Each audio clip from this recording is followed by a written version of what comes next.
স্বস্তির খবর। নতুন বছরে কমতে পারে খাদ্যপণ্যের দাম। নতুন বছর মানেই সাধারণ মানুষের মনে একটাই প্রত্যাশা, খাদ্যপণ্যের দাম যেন স্থিতিশীল থাকে। স্বল্প খরচে পরিবারের চাহিদা পূরণ করাটাই মধ্যবিত্তের প্রধান লক্ষ্য।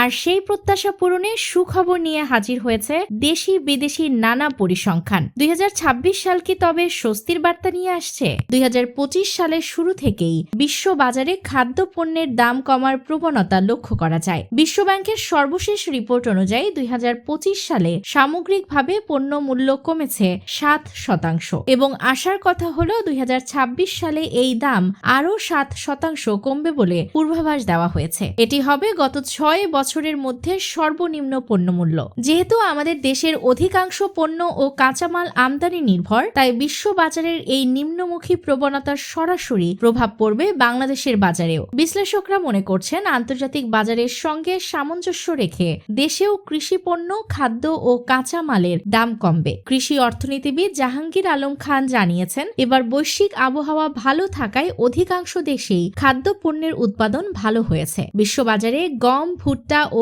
মশলার দাম এখন কয়েক বছরের মধ্যে সর্বনিম্ন। এর সুফল দ্রুতই পাবেন বাংলাদেশের ভোক্তারা। 2025 সালে বাংলাদেশে আমন ও আউশের ভালো ফলন হয়েছে। বোরো উৎপাদনও ভালো হলে 2026 সাল সাধারণ মানুষের জন্য বেশ ভালো যাবে। খাদ্য মূল্যস্ফীতি কমার জোরালো ইঙ্গিত মিলছে। সব মিলে অভ্যন্তরীণ রাজনৈতিক পরিস্থিতি স্থিতিশীল থাকলে 2026 সাল খাদ্য পণ্যের দামে স্থিতিশীলতা বা নিম্নমুখী প্রবণতার ইঙ্গিত দিচ্ছে। সামনের দিনগুলোতে সাধারণ মানুষের জীবনে স্বস্তি ফিরবে এমনটাই আশা করা যায়।